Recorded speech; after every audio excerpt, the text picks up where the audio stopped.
एक समय की बात है, देश की सीमा के किनारे बसे एक गांव पर कुछ आतंकवादियों ने कब्जा कर लिया और वहां लूटपाट मचा दी।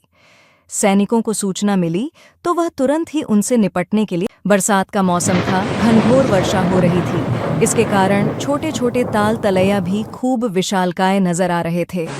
छोटी सी नदी भी उफान मारती हुई बह रही थी, जिसके कारण नदी पर बने पुल टूट गए थे। सैनिकों को वह नदी पार करनी थी, मगर पार कैसे करते? सैनिकों ने सोचा, कई प्रकार की युक्तियां लगाई, किंतु वह पार पाने में असमर्थ रहे। सैनिकों ने देखा कि पास में एक झोपड़ी है, उससे सहायता मांगी जाए। सैनिक उस झोपड़ी में गए। उस झोपड़ी में एक महिला थी। उस महिला के पास अन्य कोई साधन नहीं था। सैनिकों ने जब बात बताई कि आतंकवादी गांव पर कब्जा कर चुके हैं और हमें फौरन वहां पहुंचना है।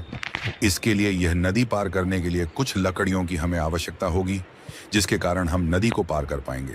मेरी झोपड़ी मैं दोबारा बना लूंगी। आपको जितने भी लकड़ी मेरी झोपड़ी से चाहिए, निकाल लीजिए।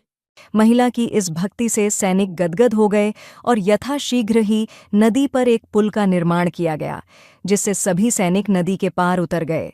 महिला के इस देशभक्ति की सराहना जितनी करें उतनी ही कम है। सैनिक जल्दी ही उस गांव पर पहुंच गए जहां आतंकवादियों ने कब्जा किया हुआ था।